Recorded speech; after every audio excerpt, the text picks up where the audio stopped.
Hello అండి, అందరికీ welcome back to our channel. This is Kavitha from Ballari రుచులు.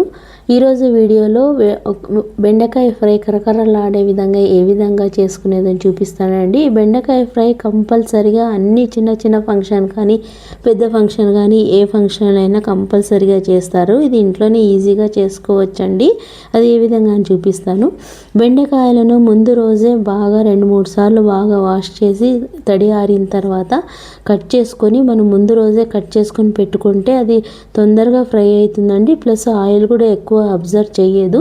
ఈ విధంగా పొడి పొడిగా ఉండాలండి. పొడి పొడిగా ఉండిన తర్వాత బాగా చిన్న ముక్కలుగా కట్ చేసుకొని పెట్టుకోవాలి. ఏమి తడి ఉండకూడదండి. తడి ఉంటే ఆయిల్ బాగా అబ్జర్వ్ చేసిన తర్వాత ఒక కడాయిలో డీప్ ఫ్రైకి తగ్గంత ఆయిల్ వేసుకోవాలండి. ఎక్కువ వేసుకోకూడదు, ఎందుకంటే అది ఆయిల్ మిగిలిపోతుంది కాబట్టి. ఆ ఆయిల్ బాగా వేడైన తర్వాత మీడియం ఫ్లేమ్లో పెట్టుకొని 1 కేజీ బెండకాయను 4 పోర్షన్లా చేసుకొని కొద్ది కొద్దిగా వేయించుకోవాలండి. అది మనం మీడియం ఫ్లేమ్లో పెట్టుకొని వేయించుకోవాలండి. హై ఫ్లేమ్లో పెడితే ఏమవుతుందంటే పైన బ్రౌన్గా అయిపోయి లోపల అంతా మెత్తగా అట్లా సాఫ్ట్గా ఉంటుందండి. మధ్య మధ్యలో కలుపుతూ ఉండాలండి. మనం కలుపుతూ ఉంటే బెండకాయలన్నీ ఈవెన్గా కలుస్తాయండి. బెండకాయలు ఈవెన్గా ఫ్రై అయితే బాగా క్రిస్పీగా ఉంటాయి. ఈ విధంగా కలుపుకుంటూ ఉండాలండి. కలుపుకుంటూ ఉంటే లాస్ట్కు ఫైనల్గా వచ్చిన తర్వాత ఈ విధంగా ఉంటుందండి. ఈ స్టేజ్లో మాత్రం మనం ఎక్కడ పోకుండా అక్కడే ఉండాలండి. ఎందుకంటే ఈ స్టేజ్ వచ్చిన తర్వాత బెండకాయలు తొందరగా ఫ్రై అయిపోతాయి. బెండకాయలు వితిన్ 1 మినిట్లో తొందరగా బ్లాక్ అయిపోతాయండి. ఫ్రై అయిపోతాయి, అంత ఫాస్ట్ ఫ్రై అవుతాయండి. ఈ విధంగా ఫ్రై అయిన తర్వాత తీసి పెట్టుకొని పక్కన పెట్టుకోవాలండి. తర్వాత బాగా చల్లారిన తర్వాత దీనికి మసాలా అంతా వేసుకోవాలండి. అది ఏ విధంగా అని నేను చూపిస్తాను. ఈ విధంగా చేసి పెట్టుకున్న తర్వాత మళ్ళా సెకండ్ బ్యాచ్ లాగా వేసుకోవాలండి.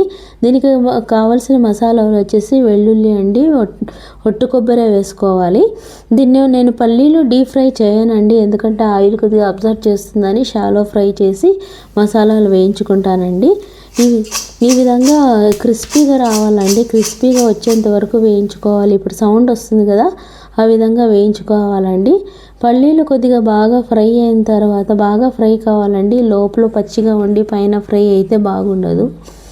బాగా ఫ్రై అయిన తర్వాత మనకు కావలసిన గోడంబిలు కానీ వేసుకోవచ్చండి. తర్వాత కరివేపాకు వేసి బాగా ఫ్రై చేయాలి.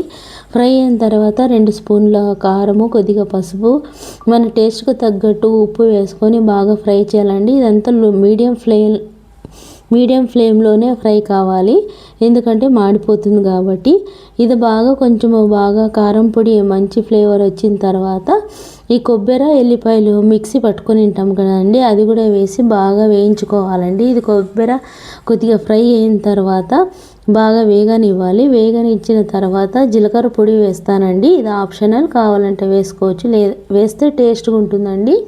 తర్వాత ఈ బెండకాయలు ఫ్రై చేసిన బెండకాయలన్నీ వేసి మీడియం ఫ్లేమ్లో పెట్టుకొని బాగా కలపాలండి. మీడియం ఫ్లేమ్లోనే అంతా జరగాలి. ఇదంతా బెండకాయ ఫ్రై మాత్రం 10 to 15 డేస్ వరకు నిల్వ ఉంటుందండి. ఒక ఎయిర్ టైట్ బాక్స్లో వేసి పెట్టుకుంటే 10 to 15 days same freshness maintain అవుతుందండి. తడి చేయి మీకు అందరికీ ఇష్టమైతే కనుక లైక్ చేయండి, షేర్ చేయండి, సబ్స్క్రైబ్ చేయండి. తగలకుండా ఉంటే బాగుంటుందండి. ఇది సాంబార్తో కానీ రసంతో కానీ టమాటో పప్పుతో కానీ చాలా టేస్ట్గా ఉంటుందండి. ఇంకొక మంచి వీడియోతో కలుద్దాం. Thank you.